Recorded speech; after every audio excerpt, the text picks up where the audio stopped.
Hello students.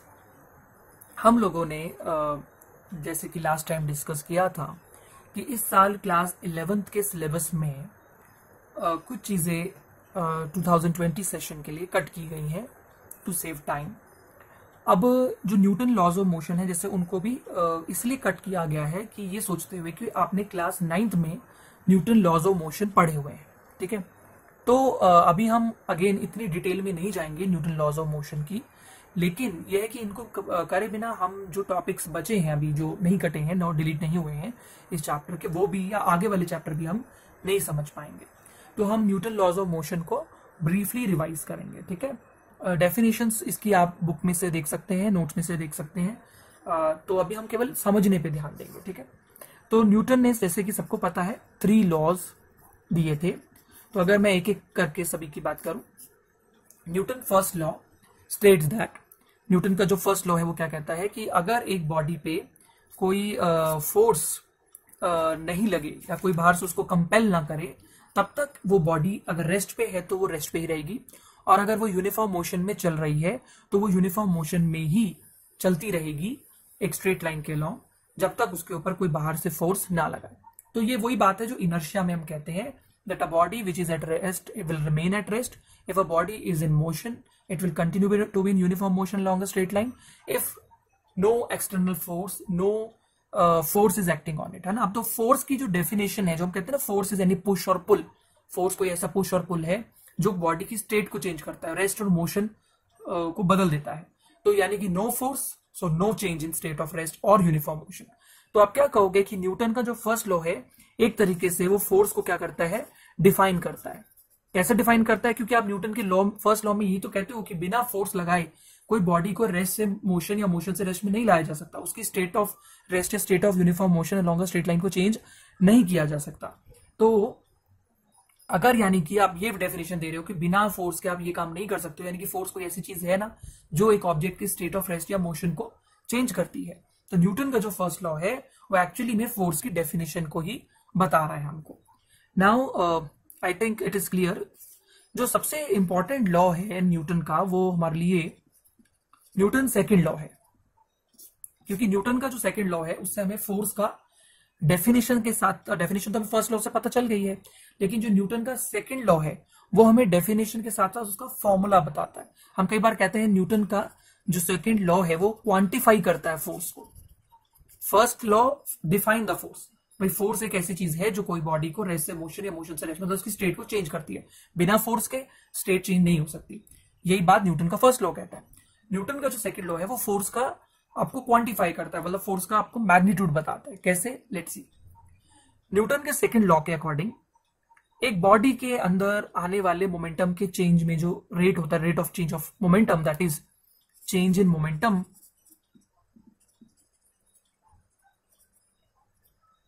by time taken is directly proportional to force।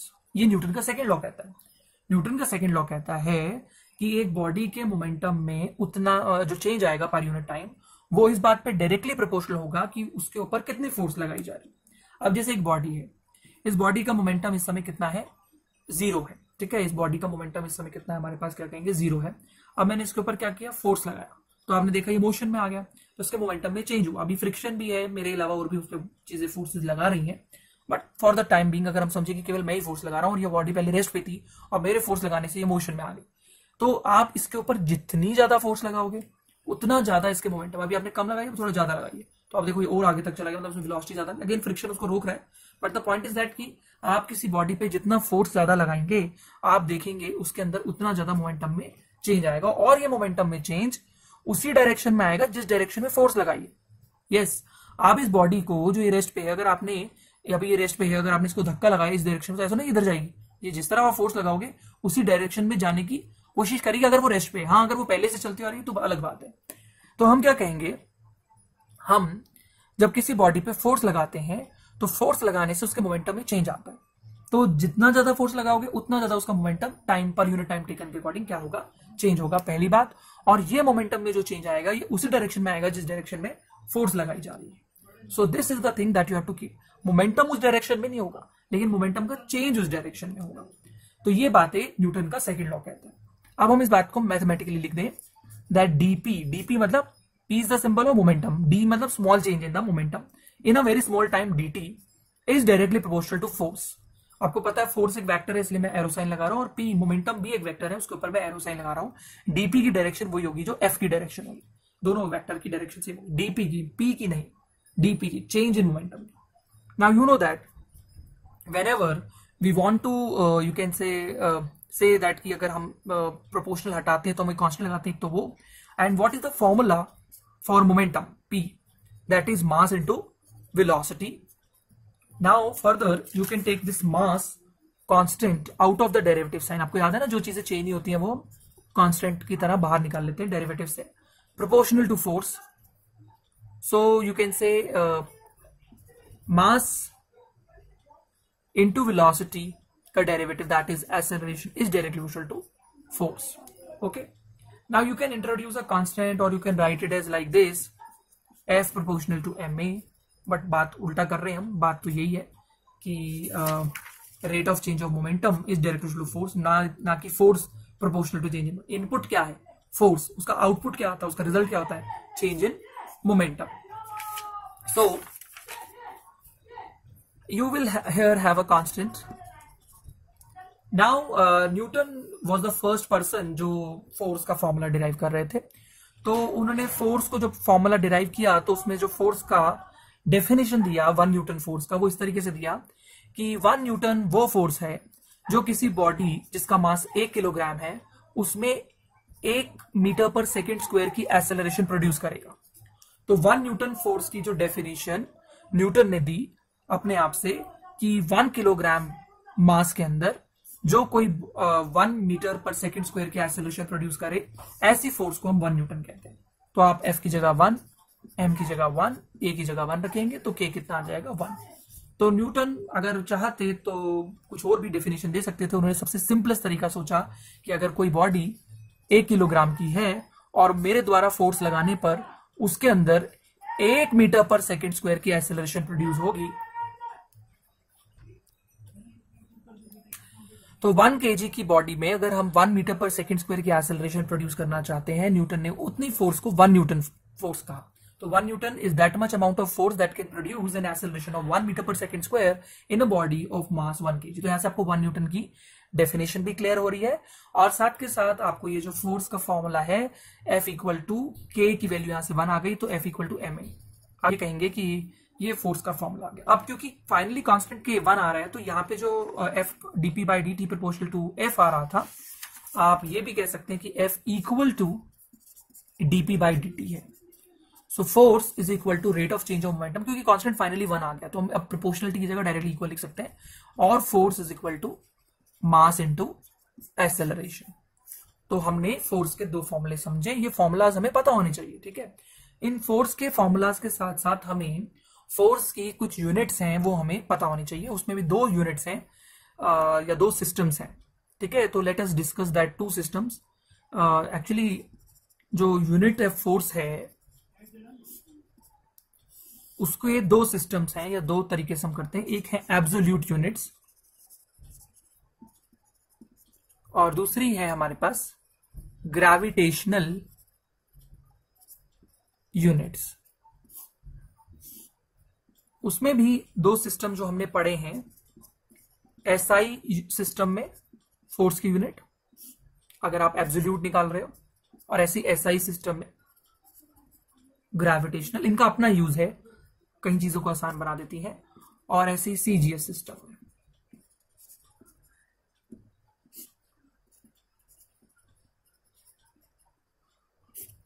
तो force की जो SI system में absolute unit है वो सारे जानते हैं, जो न्यूटन के नाम से ये न्यूटन, और उसकी डेफिनेशन आपको पता है 1 न्यूटन वो फोर्स है जो 1 किलोग्राम की बॉडी में 1 मीटर पर सेकेंड स्क्वायर की एक्सेलरेशन प्रोड्यूस करवाए।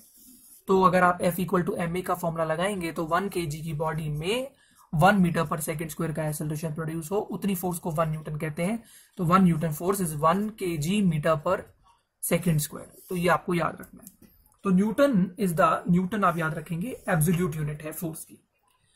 लेकिन अगर कोई बॉडी 1 किलोग्राम की हो और उसके ऊपर ग्रेविटेशनल फोर्स लग रही हो और वो फ्री फॉल कर रही हो, तो उसके ऊपर कितनी एक्सेलरेशन होगी? ऑब्वियसली उसके ऊपर 9.8 मीटर पर सेकेंड स्क्वायर होगी। तो अगर 1 किलोग्राम की बॉडी के ऊपर एक्सेलरेशन ड्यू टू ग्रेविटी जितनी एक्सेलरेशन लग रही है या उसमें हो रही है, तो हम उतनी फोर्स को 1 kgf या 1 किलोग्राम फोर्स या 1 किलोग्राम वेट कहते हैं, WT।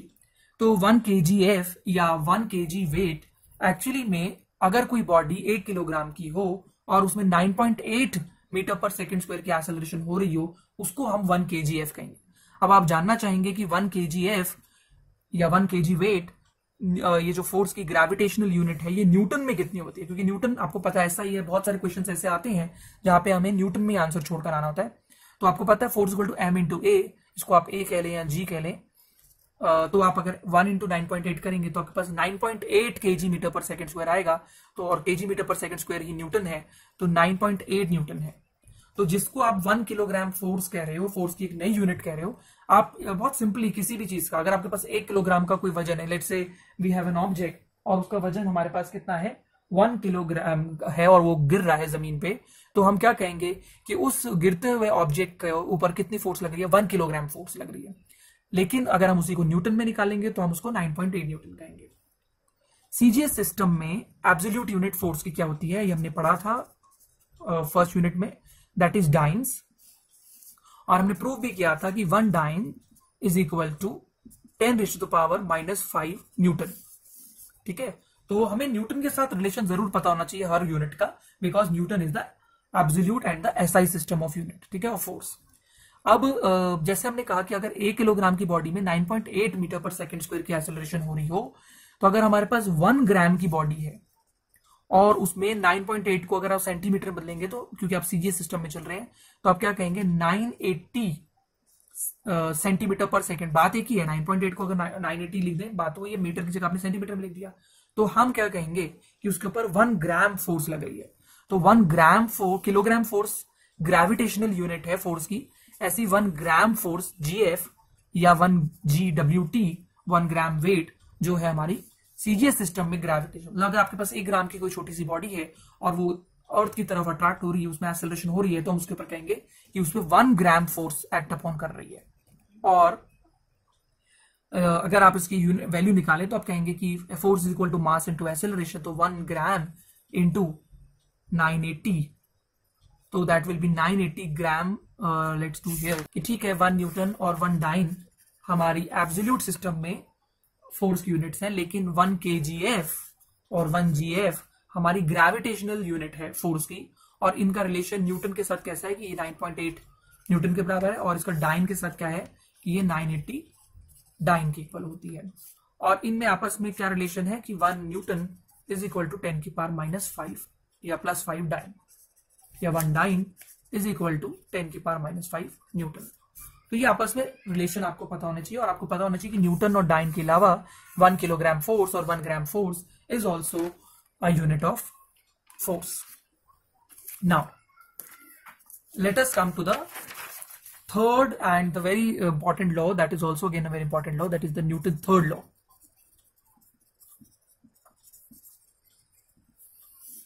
न्यूटन थर्ड लॉ क्या कहता है कि अगर एक body, let's say this is one body and this is one another body, ये बॉडी इस बॉडी पर क्या लगा रही है, let's say this is body number 1 and this is body number 2, ये इसके ऊपर फोर्स लगा रही है। तो न्यूटन थर्ड लॉ कहता है कि उसी टाइम एक ये दूसरी बॉडी भी पहली बॉडी पे उतनी ही फोर्स लगाएगी, लेकिन अपोजिट डायरेक्शन। अब ध्यान से सुने, इसकी एक और डेफिनेशन है, for each and every action there is an equal and opposite reaction. अब ये जो एक्शन रिएक्शन वर्ड है, इसको सुनकर लगता है कि एक्शन पहले होता होगा, रिएक्शन बाद में। ठीक है, जैसे कि मान लो आपने कुछ होते हुए देखा, जैसे कि बॉल अपने आप देखो तो अपने हाथ बढ़ाए, तो कहोगे एक्शन का रिएक्शन हुआ। ठीक है, कई बार बच्चे ऐसे कहते हैं हमें उसने कुछ कहा तो हमने भी उसको ऐसा कुछ कह दिया, action reaction. But action reaction को हम लोग कई बार ना साइकोलॉजिकली देखने लग जाते हैं। ठीक है, उसको आप वहां देखें उस तरीके से, लेकिन फिजिक्स में एक्शन रिएक्शन में कोई भी फर्क नहीं होता, मतलब टाइम का फर्क नहीं होता। They take place simultaneously, successively नहीं होते, साइमल्टेनियसली होते हैं। मतलब जिस समय बॉडी ने इसके ऊपर फोर्स लगाई, उसी समय बिना समय गवाए उसी टाइम मतलब अगर वो 10 10 मिनट 10 सेकंड पे हो रहा है तो वो भी 10 मिनट 10 सेकंड पे ही हो रहा होगा, बिना माइक्रो सेकंड्स के फर्क में। कि ये जो फोर्स है और ये जो फोर्स है ये दूसरे को क्या कहेंगे, इसको हम कहेंगे, एक मिनट, इसको 2-1 कह देंगे और इसको 1-2, मतलब फोर्स ऑन सेकंड बॉडी। इसको 21 नहीं बोलना है, इसको बोलना है फोर्स ऑन सेकंड बॉडी। ये सेकंड बॉडी पे ये वाला एरो जो है, ये सेकंड बॉडी पे जो फोर्स लग रही है फर्स्ट की वजह से, तो हमने F21 लिख दिया। This is the force due to second और due on second body due to first body. और F12 को हम क्या बोलेंगे, force on the first body, पहली बॉडी पे। देखो आप, ये वाली फोर्स किस पे लग रही है, कौन लगा रहा है, सेकंड लगा रहा है, लेकिन लग किस पे रही है, फर्स्ट। तो पहला नंबर या पहला चीज जिस पर लग रही है, दूसरा डिजिट जो आएगा जिसकी वजह से लग रही है। तो इस तरीके से लिखना है। अब ये इक्वल है लेकिन ये अपोजिट भी है, they are vectors, they have direction also, and you have to put a negative sign because they are equal but they are opposite in direction and they take place simultaneously। मतलब ऐसा नहीं होगा कि एक body, अब जैसे कोई व्यक्ति फ्लोर पे खड़ा है और उसका वजन फ्लोर पर पड़ रहा है, तो फ्लोर के ऊपर जो वो एक्शन दे रहा होगा उसको रिएक्शन अगर थोड़ी देर बाद मिलेगा, तो देर में तो फ्लोर में चला जाएगा, तो उसके ऊपर उसी टाइम रिएक्शन लगना जरूरी है। ठीक है, तो ये न्यूटन के लॉज हैं और आपने क्लास 9th में इनके एप्लीकेशंस एग्जांपल्स भी पढ़े हैं। न्यूटन का फर्स्ट लॉ आपको पता है कि जब तक कोई बॉडी पे फोर्स ना लगे तब तक अगर वो रेस्ट पे है तो रेस्ट पे ही रहेगी, मोशन में तो मोशन में रहेगी।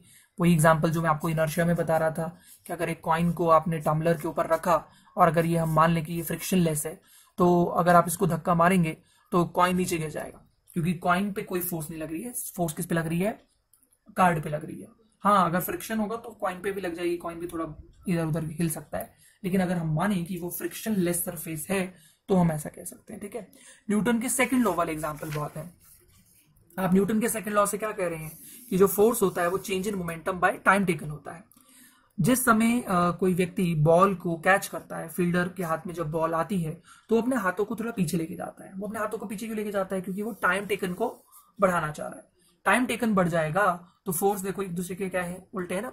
मोमेंटम में चेंज तो आना ही है, बॉल हाई वेलोसिटी से आ रही है, हाथों में कैच होने के बाद उसका मोमेंटम जीरो हो जाएगा, कभी ना कभी तो जीरो होना है। जीरो अब कैसे होगा, कम टाइम में होगा कि ज्यादा टाइम में होगा। अगर कम टाइम में होगा तो ज्यादा फोर्स लगेगी, ज्यादा टाइम में होगा तो कम फोर्स लगेगी। तो अगर बॉल को कैच करते हुए फील्डर अपने हाथों को पीछे लेके जाता है तो वो एक्चुअली में क्या कर रहा है, उसको कैच करने में जो टाइम लगने वाला है उस टाइम को बढ़ाकर अपने ऊपर हाथ पे लगने वाली फोर्स को क्या कर रहा है, कम कर रहा है। ऐसी बहुत एग्जाम्पल्स हैं जो आपने न्यूटन के सेकेंड लॉ के डेली लाइफ में पढ़े हुए हैं। ठीक है, थर्ड लॉ, न्यूटन के थर्ड लॉ में आपने सुना है कि जो अगर जैसा ये व्यक्ति खड़ा है तो इसलिए खड़ा है क्योंकि वो एक्शन रिएक्शन फोर्सेस उसको वहां पे बैलेंस कर रही हैं।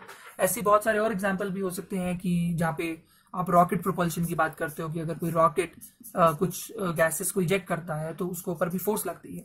ठीक है, तो देयर आर मेनी एग्जांपल्स जहाँ पे आपको एक्शन रिएक्शन फोर्सेस, आपको कहे कि भाई आप अगर इसको जोर से हिट करो, तो जब आप किसी चीज को जोर से हिट करोगे तो आपके हाथ पे भी उतनी फोर्स लगेगी। अगर आपने किसी बॉल को, एक वॉल है और आपने वॉल के ऊपर बॉल को थ्रो किया तो वो बॉल वापस से फोर्स लगा के उसको ऊपर उधर भेज देती है। तो आप क्या कहोगे, एक्शन रिएक्शन फोर्सेस हैं ये। और एक्शन रिएक्शन को समझकर ये मत मान लेना कि ये फोर्सेस क्या हैं, आप क्या कहोगे कि बाद में या पहले लगती है, they take place at the same time. Okay, so आज हमने जो पढ़ा ये मत समझना कि ये सिलेबस में नहीं है, इसको पढ़ने की जरूरत नहीं है, इसको पढ़े बिना आगे का सिलेबस कवर नहीं हो सकता बिल्कुल भी। ठीक है, तो इसलिए ये सारे जो न्यूटन के लॉज हैं इसको कवर करेंगे। ठीक है, पढ़ेंगे अच्छे से, डेफिनेशंस पढ़ेंगे। ऐसा जितना ज्यादा याद करने की जरूरत है, लेकिन हमें आने जरूर चाहिए। ठीक है, ये इसके बिना आप ये सोच नहीं सकते, फिजिक्स की इमेजिनेशन नहीं हो सकती। हटाए इसलिए गए हैं क्योंकि आपने 9th में पढ़े हुए हैं, तो ये मान लिया जाएगा कि आप इसको थोड़ा जल्दी कवर कर लेंगे। ठीक है, अब हम नेक्स्ट लेसन में वो चीजें पढ़ेंगे जो एक्चुअली में इस बार के सिलेबस में है, that is law of conservation of momentum and all the things that are related from this only. इन्हीं लॉज से वो वाले सारे लॉज प्रूव होंगे। Till then keep learning and practising.